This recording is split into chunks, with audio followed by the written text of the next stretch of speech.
രാജ്യത്തിന്റെ പ്രഥമ പ്രധാനമന്ത്രി ജവഹർലാൽ നെഹ്റു കേന്ദ്ര ഫണ്ട് ഉപയോഗിച്ച് ബാബറി മസ്ജിദ് നിർമ്മിക്കാൻ നിർദ്ദേശം നൽകിയിരുന്നുവെന്ന ഗുരുതര വെളിപ്പെടുത്തലുമായി പ്രതിരോധ മന്ത്രി രാജ്നാഥ് സിംഗ്. സർദാർ വല്ലഭ്ഭായ് പട്ടേലിന്റെ ശക്തമായ എതിർപ്പിനെ തുടർന്നാണ് നെഹ്റുവിന് പദ്ധതി ഉപേക്ഷിക്കേണ്ടി വന്നത്. പട്ടേലിന് അർഹമായ പ്രാധാന്യം നൽകാൻ നെഹ്റു കുടുംബം ഒരിക്കലും തയ്യാറായില്ലെന്നും രാജ്നാഥ് സിംഗ് വിമർശിച്ചു.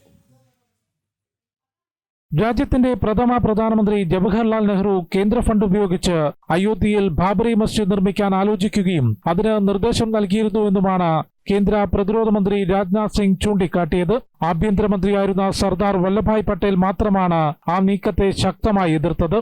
കേന്ദ്ര ഫണ്ട് ഉപയോഗിച്ച് മസ്ജിദ് നിർമ്മിക്കാനാകില്ലെന്ന് പട്ടേൽ ശക്തമായി നിർദ്ദേശിച്ചതോടെ നെഹ്റുവിന് പിന്മാറേണ്ടി വന്നു. അല്ലെങ്കിൽ പ്രീണന രാഷ്ട്രീയത്തിന്റെ ഭാഗമായി കേന്ദ്ര ഫണ്ട് ഉപയോഗിച്ച് നെഹ്റു ബാബറി മസ്ജിദ് നിർമ്മിക്കുമായിരുന്നു. ഗുജറാത്തിലെ സോമനാഥ് ക്ഷേത്രം പുനർനിർമ്മിക്കുന്നതിനെക്കുറിച്ച് നെഹ്റു വിഷയമുന്നയിച്ചപ്പോൾ ക്ഷേത്രത്തിന്റെ ചരിത്രം വ്യത്യസ്തമാണെന്നും പുനർനിർമ്മാണത്തിന് ആവശ്യമായ പണം സാധാരണക്കാരായ ഭക്തരാണ് കണ്ടെത്തുന്നതെന്നും പട്ടേൽ വ്യക്തമാക്കിയതായും രാജ്നാഥ് സിംഗ് പറഞ്ഞു.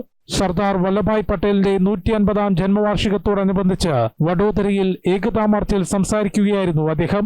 जब पंडित जवाहरलाल नेहरू बाबरी मस्जिद के मुद्दे पर सरकारी खजाने से पैसा खर्च करने की बात जब उन्होंने छेड़ी थी, सरकारी खजाने से पैसा खर्च करके बाबरी मस्जिद बनवाई जानी चाहिए, उसका भी विरोध यदि किसी ने किया था तो गुजराती मां की कोख से पैदा हुए सरदार वल्लभ भाई पटेल ने ही किया था मेरे बहन भाई. और उस समय सरकारी पैसे से उन्होंने बाबरी मस्जिद नहीं बनने दिया. പട്ടേലിന്റെ പാരമ്പര്യം ഇല്ലാതാക്കാൻ ചിലർ ആഗ്രഹിക്കുന്നുണ്ട്. അദ്ദേഹം പ്രധാനമന്ത്രിയാകാതിരുന്നതും അത്തരം കാരണങ്ങൾ കൊണ്ടാണെന്നും രാജ്നാഥ് സിംഗ് പറഞ്ഞു.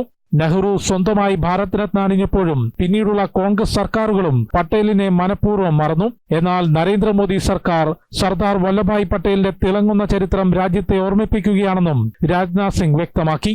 ജനം, ഡൽഹി.